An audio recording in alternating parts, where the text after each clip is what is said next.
জ্যৈষ্ঠের তীব্র দাবদাহে পড়ছে গোটা মালদা জেলা। প্রচণ্ড তাপে হাঁসফাঁস পরিস্থিতি মালদাবাসীর। এই পরিস্থিতি থেকে পরিত্রাণ পেতে সকলেই চাইছে স্বস্তির বৃষ্টির শীতল পরশ।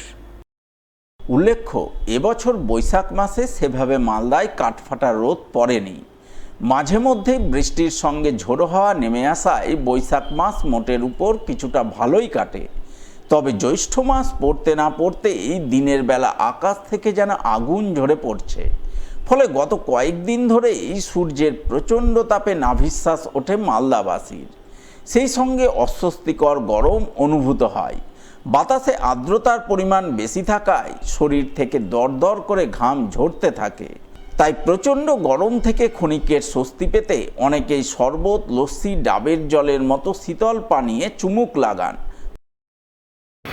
প্রচণ্ড গরম পড়েছে, ডাবের চাহিদাও বেড়েছে, কিন্তু ডাবের ফলনটা কম উপলক্ষের জন্য ডাবের দামটাও খুব বেড়ে গেছে। কম বলতে এত রোদ্দুরও পড়েছে, রোদ্দুরের জন্য ডাবের বাইরে থেকে আসাটাও বন্ধ হয়ে গেছে এবং গাড়ি খরচাটাও বেড়ে গেছে। এই জন্য ডাবের দামটাও বেড়ে গেছে। ডাব তো সবাই পছন্দ, বাচ্চা থেকে মহিলারা এবং বয়স্ক লোকরাও ডাব পছন্দ করছে, কিন্তু ডাবের একটু দামের জন্য একটু ডাবের বিক্রিটা কমে গেছে। গত 3 দিন ধরে চরম দাবদাহ চলছে। রাস্তাঘাটে মানুষ দেখাই যাচ্ছে না, কমে যাচ্ছে। ডাক্তারি মতে বলছে তারা এই 11টা থেকে অন্তপক্ষে 4টা অবধি যেন বাড়ির থেকে না বেড়ায়, অসুস্থ মানুষ যেন না বেড়ায়। এই দাবদাহে সাধারণ মানুষের খুব কষ্ট হচ্ছে। চাইছে না, চাইছে যদি এর মধ্যে যদি বৃষ্টি হয় তাহলে খুব উপকার হয়। প্রখর দাবদাহ থেকে বাঁচতে পথচারীদের অনেকেই মাথায় তোলেন ছাতা। এই পরিস্থিতি থেকে কবে মিলবে পরিত্রাণ, কবে নামবে বৃষ্টি, তা জানতে বৃহস্পতিবার সবার খবরের প্রতিনিধি পৌঁছে যান মালদা হাওয়া অফিসে। হাওয়া অফিসের অধিকর্তা তপন কুমার দাস জানান, এখনও রাজ্যে বর্ষার আগমন ঘটেনি। বর্ষার আগমন ঘটতে আরও দিন কয়েক সময় লাগবে। তবে বৃহস্পতিবার থেকে আগামী 10 তারিখ পর্যন্ত মালদায় বজ্র বিদ্যুৎ সহ বৃষ্টির সম্ভাবনার কথা জানান তিনি। সেই সঙ্গে ঝোড়ো হাওয়ার পূর্বাভাস দেন। তো মোটামুটি কন্ডিশনে এখন যা দেখা যাচ্ছে ফেভারেবল আছে। তার কারণ হচ্ছে আমাদের আন্দামানের উপর একটা স্ট্রং সাইক্লোনিক সার্কুলেশন আছে, স্ট্রং আন্দামানের উপর। আসামের উপর একটা সাইক্লোনিক সার্কুলেশন আছে। আর আমাদের বাংলাদেশ, নর্থ বাংলাদেশ এবং গ্যাঞ্জেটিক ওয়েস্ট বেঙ্গল, মানে কলকাতার দিকে যেটা আর কি, গ্যাঞ্জেটিক ওয়েস্ট বেঙ্গল, এর উপর একটা সাইক্লোনিক সার্কুলেশন আছে।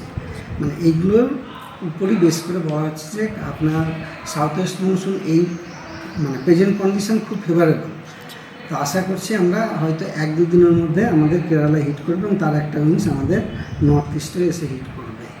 বর্তমানে মালদার টেম্পারেচার আপনার ওই ম্যাক্সিমাম টেম্পারেচার 37 থেকে 39 ডিগ্রির মধ্যে ঘোরাফেরা করছে, আর মিনিমাম টেম্পারেচার 27 থেকে 29 ডিগ্রি, 27 to 29 ডিগ্রির মধ্যে ঘোরাফেরা করছে এবং দুটোই স্বাভাবিকের থেকে প্রায় 3 ডিগ্রি বেশি।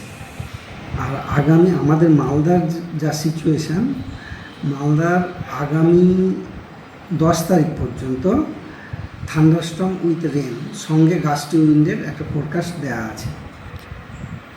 আজ থেকে 10 তারিখ পর্যন্ত, মানে আগামী, আজকে 4 তারিখ তো, 4 তারিখ, হ্যাঁ 4 তারিখ, তাহলে আজ থেকে আপনার আগামী 10 তারিখ পর্যন্ত thunderstorm with rain along with gusty wind, মানে ঝোড়ো হাওয়া বইতে পারে যদি থান্ডারস্টর্ম উইথ রেন হয় আর কি। এই ফোরকাস্ট আগামী 10 তারিখ পর্যন্ত দেওয়া আছে। এদিকে প্রচণ্ড দাবদাহ থেকে বাঁচতে সাধারণ মানুষকে বেশ কিছু সতর্কতা অবলম্বন করার পরামর্শবাণী শুনিয়েছেন চিকিৎসকরা। কার্ডিওলজিস্ট ডাক্তার রাহুল বোস জানান, গরম থেকে বাঁচতে চড়া রোদের মধ্যে বাইরে বের হওয়া যতটা সম্ভব এড়ানো উচিত।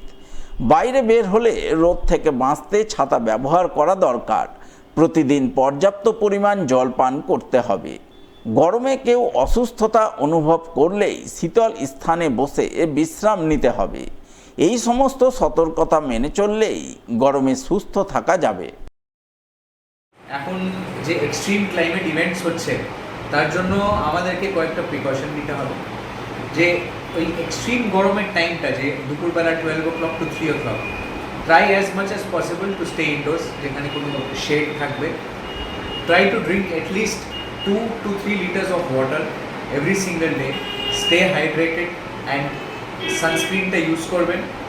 আর যদি মাথা ঘুরছে বা একটু মানে উইকনেস ফিল হচ্ছে, সঙ্গে সঙ্গে বসে পড়বেন আর কোনো নিয়ারেস্ট একটা অ্যাম্বুলেন্স সার্ভিসকে ফোন করে দেবেন ফর ফার্দার ট্রিটমেন্ট। এটাকে কিন্তু খুব সিরিয়াসলি নেবেন। অতিরিক্ত গরম পড়েছে বটে, কিন্তু এটার সলিউশনও আছে আমাদের কাছে। ভেন্ডি অর্থাৎ ঢেঁড়স চাষ করে বিপাকে পড়লেন মালদার চাষিরা।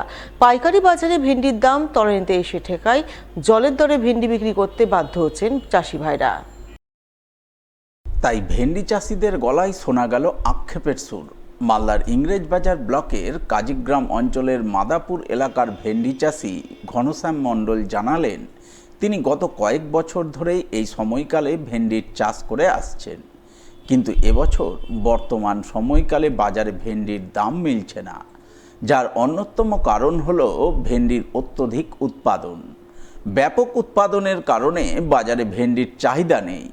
গত মার্চ এপ্রিল মাসে যে ভেন্ডি তিনি 50 থেকে 60 টাকা কেজি দরে বিক্রি করেছেন, এখন তা 10 টাকা কেজি দরে বিক্রি হচ্ছে। এমনকি আজ 2 টাকা কেজি দরে বিক্রি করতে বাধ্য হয়েছেন। ফলে লাভের মুখ দেখা তো দূরস্থ, চাষের খরচটুকুও উঠে আসা দুষ্কর হয়ে পড়েছে। তো ভিন্ডি 1.5 বিঘা চাষ করেছি, কিন্তু গত 2 মাস ভরে বিক্রি করলাম, তাতে ফলন যাচ্ছে ভিন্ডির। তো ভিন্ডি আগের তুলনায় সেই রেট পড়ে গেছে, কারণ বাজারে ভিন্ডি নিয়ে গেলে মানুষের চাহিদায় ভিন্ডির পরিমাণ অতিরিক্ত, কারণ মানুষ লেওয়ার মতো বাজারে কাস্টমার থাকছে না যে ভিন্ডি বিক্রি করব। আজকের কথা, মানে আজকের তারিখে ভিন্ডি আজকে 2 টাকা কেজি হিসাবে যে বিক্রি করবে, তাতেও কোনো পাইকার বা খরিদ্দার পাওয়া যাচ্ছে না। মানুষ না পারতে একেবারে এখান থেকে তো ভেঙে নিয়ে গেছে, কেউ 2 টাকা, কেউ 1 টাকা কেজি হিসাবে কুইন্টাল ভিন্ডি বড় পাইকারগুলো বা যা কেউ পাইকার আছে তার হাতে তুলে দিয়েছে। আমরা যেভাবে লেবার দিয়ে ভাঙি, আর যেটা যে আমাদের প্রাপ্য কিছু পাওয়ার, সেটা আমরা কিছু পাওয়া যাচ্ছে না। যে পরিশ্রম করি, আর যে পরিমাণ ভিন্ডি চাষ হচ্ছে জমি জায়গাতে, আগের তুলনায় অতিরিক্ত বেড়ে গেছে। কারণ 1 বিঘা যে লাগা ছিল, সেই জায়গায় সে 3 বিঘা 5 বিঘা ভিন্ডি চাষ করছে। চাহিদার তুলনায় যে চাহিদা হচ্ছিল, তার থেকে অনেকটা নিচে নেমে গেছে। মানুষ সেটা আর এখন ধরতে চাইছে না। এই বিষয়ে মালদা কৃষি বিজ্ঞান কেন্দ্রের প্রধান দুষ্যন্ত কুমার রাঘবকে ধরা হলে তিনি বলেন, কোনো সবজির ব্যাপক উৎপাদন হলে এই ধরনের পরিস্থিতি তৈরি হয়। তাই চাষিদের উচিত বিকল্প সবজি চাষের প্রতি গুরুত্ব দেয়া, তাহলে এই ধরনের সমস্যা থেকে চাষিরা মুক্তি পাবেন।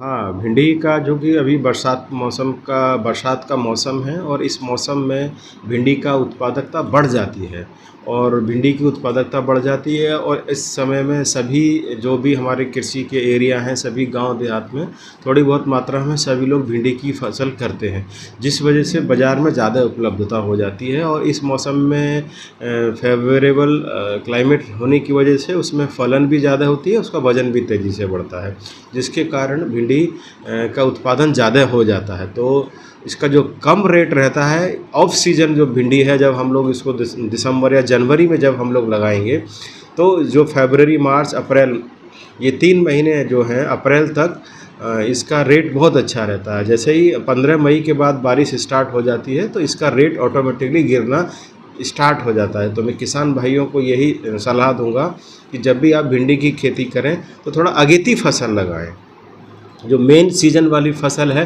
उसको न लगाएं।